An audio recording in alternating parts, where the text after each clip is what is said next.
Hello and welcome to Sri Ramakrishna Ayurveda series. I am Dr. Shankar Narayanan, and today I will be talking about the drug Ashwagandha.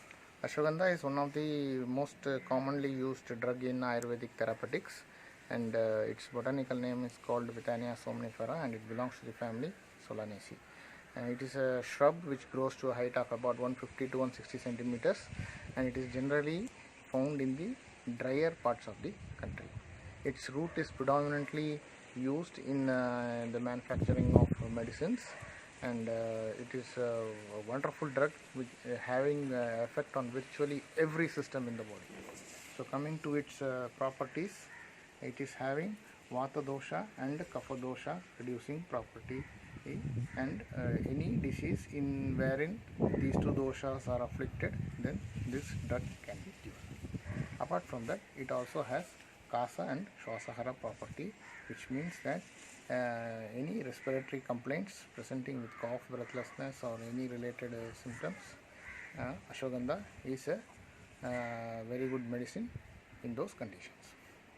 It also has Balya and Rasayana property. It's a very important property. Because of it replenishes the lost tissues in the body, and also it has a very important effect on the immune system. So it is a very good immunomodulator and an adaptogen, and it can be used in persons who are having very low immunity, or it can also be used in people having autoimmune conditions where the body's own immune system attacks the tissues in the body rather than protecting them.